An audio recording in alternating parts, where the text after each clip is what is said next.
लड़ाई लड़नी पड़ी। सालों बाद देश को आदरणीय नरेंद्र भाई के रूप में एक ऐसा नेतृत्व मिला है और सालों बाद जैसी तरह आज़ादी के समय पे महात्मा गांधी और सरदार साहब थे, उसी तरह आज देश में आदरणीय नरेंद्र भाई और आदरणीय अमित शाह देश का नेतृत्व कर रहे हैं। और नरेंद्र भाई ने जो सपना महात्मा गांधी का अधूरा रह गया था, सामाजिक और आर्थिक बदलाव, वो सपना के लिए उन्होंने विकसित भारत का स्लोगन दिया हुआ। उसी समय जो देश में समझदार वर्ग, जो देश में कुछ लेने के लिए नहीं लेकिन सामाजिक और आर्थिक बदलाव के लिए काम कर रहे हैं, वो नरेंद्र भाई की अगुवाई में आज भारतीय जनता पार्टी को सपोर्ट कर रहे हैं, उसमें शामिल हो गए। मैं भी राजनीति में इसलिए आया था, मैं फर्स्ट जनरेशन पॉलिटिशियन हूँ कि मैं अपने क्षेत्र पोरबंदर में, गुजरात में कुछ बदलाव ला सकूं और अपनी शक्ति दे सकूं। मैं 40 साल कांग्रेस में रहकर इस सपना पूरा करने के लिए मैंने कोशिश की, कमिटमेंट के साथ कोशिश की। लेकिन आज जो कांग्रेस की स्थिति हो गई है, जनता से उसका संवाद ऑलमोस्ट टूट चुका है, कोई वहां आशा नहीं है। उसी समय मुझे ये जो आदरणीय नरेंद्र भाई का सपना है विकसित भारत बनाने का, उसमें आहुति देने के लिए मैं एक कार्यकर्ता के रूप में आज भारतीय जनता पार्टी में शामिल हुआ। और जिस कमिटमेंट से मैं वहाँ काम करता था, उसी से दुगुना कमिटमेंट से एक कार्यकर्ता के रूप में आज मैं यहाँ भारतीय जनता पार्टी में शामिल हो रहा हूँ। जब कांग्रेस के कोई लीडर पार्टी छोड़ते हैं तो ये आरोप लगाते हैं कि उनके पास पीछे कुछ दबाव है, लालच है या कोई एजेंसियों का दबाव है। लेकिन मैं 20 साल तक यहाँ नेतृत्व किया, एक केस भी 150 IPC 151 का भी मेरे पर नहीं लगा। मेरे पर नहीं, कांग्रेस के एक भी बड़े लीडर के सामने कोई केस नहीं। इसलिए दबाव का सवाल नहीं है, लालच का सवाल नहीं है। अगर ऐसा होता तो बहुत समय पहले बदलाव हो जाता। लेकिन मैं जो देश में परिवर्तन चाहता हूँ, मेरे कंस्टिट्यूंसी में, मेरे डिस्ट्रिक्ट पोरबंदर में, गुजरात में, वो बदलाव मुझे आज दिखाई दे रहा है पूरे देश में और पूरा विश्व देख रहा है। और उसमें मैं एक कार्यकर्ता के रूप में अपना प्रदान करने के लिए मैंने आज भारतीय जनता पार्टी ज्वाइन की है और ये कमिटमेंट के साथ ज्वाइन की है कि जब तक मेरे पास शक्ति है वो पूरी शक्ति मैं देश निर्माण में भारतीय जनता पार्टी के कार्यकर्ता के रूप में करता रहूँगा। Thank you. अर्जुन भाई एक मिनट अर्जुन भाई आपे એવું કીધું કે આપ નિસ્વાર્થ રીતે પોલિટિક્સ કરવા માટે અહીંયા આવ્યા છો। વાત એવી છે કે દેશ નિર્માણ કરતા અર્જુનભાઈ મંત્રી પદ માટે ભાજપમાં આવ્યા છે, કમિટમેન્ટ થયું છે, શું કહેશો? मैं જ્યાં રહ્યો તો ક્યાંય કોઈ દિવસ કમિટમેન્ટ નથી માંગ્યું અને અહીંયા કમિટમેન્ટ નથી માંગ્યું। કાર્યકર્તા જે રાજકીય પક્ષના હોય, ભારતીય जनता પાર્ટીના કાર્યકર્તાને મેં મહેનત કરતા જોયેલા છે। એ કમિટમેન્ટ વિના કામ કરે છે બધા જ, કોઈ સ્વાર્થ વગર કમિટમેન્ટની સાથે કામ કરે છે ને એ અમારા બધાની પ્રેરણા છે કે આજે આટલા વર્ષોથી એ કામ કરી રહ્યા છે અને એ કાર્યકર્તા તરીકે હું કામ કરવાનો છું।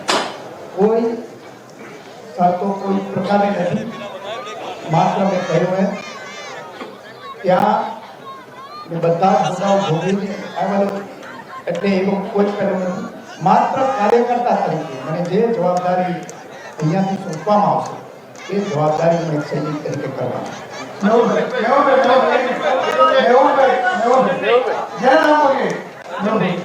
બાળપણમાં અમે કવિતા ભણતા હતા, જૂનું ઘર ખાલી કર, બરાબર? એના ઉપરથી એક ગઝલ પણ રચાણી છે કે મેરા કોઈ સામાન પડા હે લौटा दो। તમને તમે કેવી અનુભૂતિ કરો છો એક, અને બીજું ગૃહમાં અધ્યક્ષ સાથે રામ અને પોપટવાળી જે વાર્તા હતી એ વખતે તમારી સ્ક્રિપ્ટ લખાતી હતી? જુઓ, હું કોઈને લખી આપું એવો માણસ છું. મારી સ્ક્રિપ્ટ કોઈ લખી ના આપે ગ્રહની અંદર. તમે બધાએ આટલા વર્ષ જોયું છે એટલે એ વાતમાં તથ્ય નથી. હા, એ ઘર બનાવવામાં મેં ખૂબ ખૂન પસીનો ત્યાં આપેલો છે અહીંયા. એને મુબારક છે, મારે કશું જોઈતું નથી.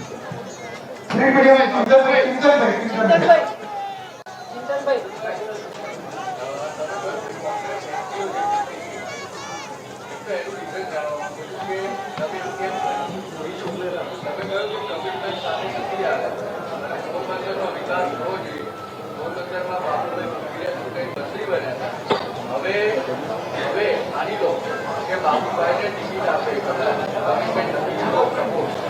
તો કેવો તમારો એમની સાથે આપવો સહયોગ રહેશે? બીજો મારો પ્રશ્ન અમિતભાઈ વિધાનસભામાં યોગના દ્રશ્યો આપણે જોયા માઇક મહેતાના અને જે તમારું સૌર્ય બતાવ્યું, હવે એક પાર્ટીના લોકો સાથે બેસવાનું હશે કેવી રીતે આપની કામગીરી?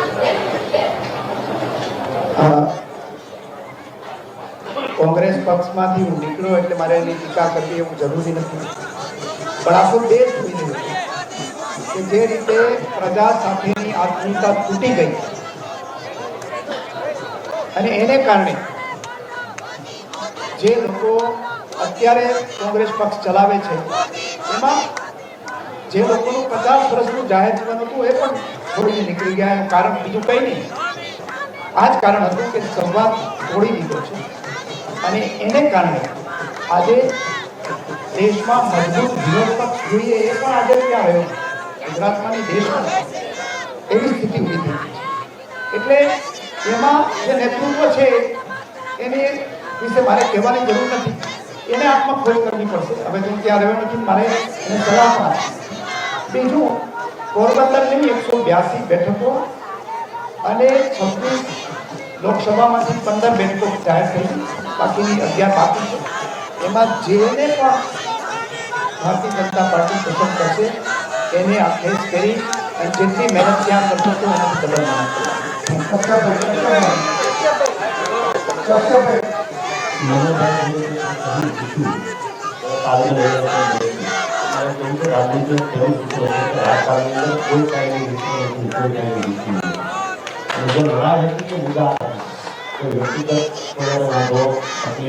એને કાંઈ એવો રેડી હોય એના બરોબર નુકસાન થઈ હોય અમે લડાઈ હતી બધા આધારિત છે અને એ ગુજરાતના આગામી સમયમાં પણ અને બધા પણ જો એવું કંઈ હોય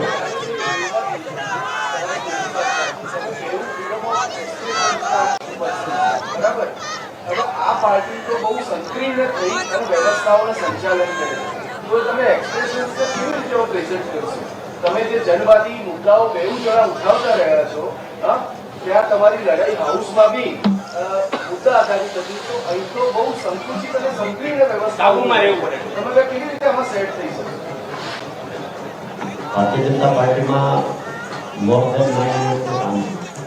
ચોક્કસ પ્રમાણે હું તેનાથી વાકેફ છું અને આવનારા સમયમાં પણ મુદ્દા આધારિત જે વાત છે ચોક્કસ પ્રમાણે યોગ્ય પ્લેટફોર્મ પર એવી વિનમ્રતા સાથે જે વિચારવાનો વિચાર વિચાર એ જ વિચાર જનતા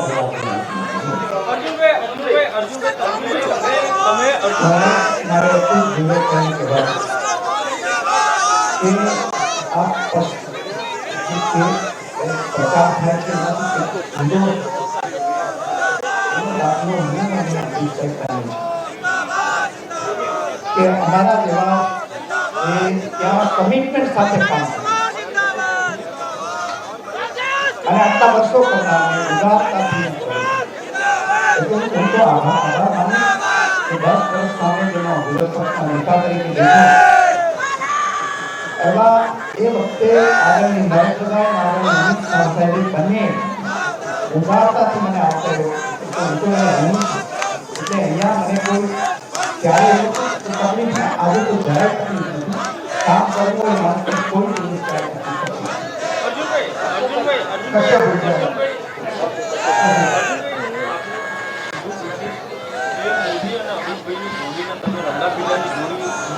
અનેક વખત કીધેલી છે સી આર પાટીલ પ્રદેશ અધ્યક્ષ ત્રીજો મોટો ચહેરો ભાજપનો, એના માટે તમે બુટલેગર શબ્દો વાપરેલો. અચાનક આ પરિવર્તન અને હવે આ મુદ્દે આ તમામ ત્રણની માફી માંગતો કેમ?